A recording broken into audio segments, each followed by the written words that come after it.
Hey guys, we're going to do a little history lesson, take a break from science for just a little bit, and jump back into our history book. That book is your brownish one that's called Our America, and we are on page 66. At the top, it says the American War for Independence. Read along with me, at least follow along with your finger. Just declaring freedom did not make our country free. The King of England was not happy about the Declaration of Independence. England did not agree to set the colonies free, and the War for Independence began. George Washington became the first general to lead the Colonial Army. He gave the soldiers courage to fight. It was a difficult war, but the American colonists were willing to die for their freedom. Here's a picture of them on their horses. Many colonists did die. They fought bravely so that they, their children, and their grandchildren might live in a free country. Finally, the American colonies won their independence. On the next page, the United States of America. When the war was over, America was free from England. Some people thought that each colony should become its own country. Some thought the 13 colonies should become one country. A meeting took place in Philadelphia. Many men, including George Washington, went to the meeting. The men decided that each colony would become a state. All of the states together would then make one country, the United States of America. Who would be our new country's first president? George Washington was chosen. He was loved by everyone. Wherever he went, crowds cheered him. He was our president for 8 years. Here's a picture of all those men meeting together. People often say George Washington was first in war, first in peace, and first in the hearts of his countrymen. He was first in war because he became our first general in our fight for freedom. First in peace because he became our first president. And first in the hearts of his countrymen because he was loved by everyone. The Bible says, "A good name is rather to be chosen than great riches, and loving favor rather than silver and gold." Proverbs 22:1. There's a picture of George Washington riding through the city on his horse. In what ways was George Washington a good leader? What do you think? On the next page, it says something to see. In the 1880s, that was a really long time ago, the Washington Monument was built as a memorial to the first president of the United States of America. You can visit the Washington Monument in Washington, D.C. Let me know if you've ever been to Washington, D.C. and seen the Washington Monument. I haven't gotten the chance to do that, but let me know if you have. I'd love to hear about it. Washington's birthday. Third Monday in February. February 22nd is the birthday of our country's first president, George Washington. Most people celebrate his birthday on the third Monday in February. You might know this holiday as President's Day. On this special day, America celebrates all of the presidents who have led our country. America's songs, Yankee Doodle.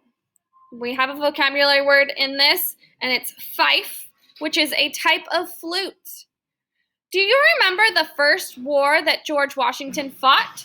It was during the French and Indian War that America's first patriotic song was written. You probably know the song, Yankee Doodle, but you may not know that it was written as a joke. Here is the story of how Yankee Doodle came to be written. British soldiers sailed to America to help the American colonists fight the French.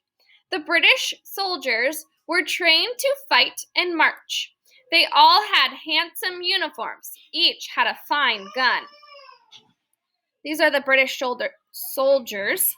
They all were dressed nice and neatly, and their guns were nice looking. And then there were the Americans. The Americans were not trained to fight. They could not march together. Instead of fine uniforms, they had buckskin or homespun clothes. Some did not have shoes, and others did not have guns. What a funny sight they were to the British soldiers. One day, an English army doctor watched the colonists try to march. Laughing to himself, Dr. Shuckburgh went back to his tent. It was then that an old English tune came to his mind. Suddenly, he thought of a trick he could play on the colonists. He sat down and wrote the words to Yankee Doodle. Yankee Doodle went to town, a-ridin' on a pony. A doodle means something that is foolish. Dr. Shuckburgh made the American soldiers Yankee Doodles in his song. When he finished, he took his song to the Americans. Learn this song and the tune will help you keep in step, he told them, but he did not tell them they would be singing foolish things about themselves. With their fife and drum, the colonists began marching in step to Yankee Doodle. What a great joke I've played on the Americans, thought Dr. Shuckburgh. After the French and Indian War was over, the English were at war again, this time with the Americans themselves. The Americans wanted to be free from England. Do you remember what this war was called?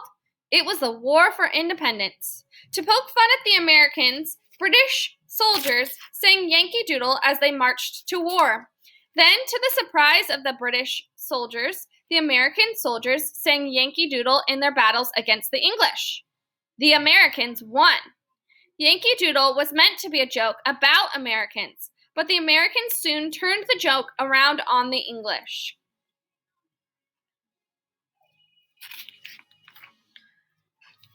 Dr. Shuckburgh wrote many verses to Yankee Doodle. Here's the song. Yankee Doodle went to town, a-riding on a pony. He stuck a feather in his cap and called it macaroni. Father and I went down to camp, along with Captain Gooden, and there we saw the men as boys as thick as hasty puddin'. And there we see 1,000 men, as rich as Squire David, and what they wasted every day, I wish it could be saved. Yankee Doodle, keep it up, Yankee Doodle dandy. Mind the music and the step, and with the girls be handy. That is the song Yankee Doodle. On the next page, on page 74, we have some questions, and we are not going to write in our history book, so I will type up the questions for you to answer online, and you can use your book and this video to help you answer those questions, and let me know if you have any questions about the reading or about the questions you need to answer. That's it for history for today. I'll see you guys later. Bye.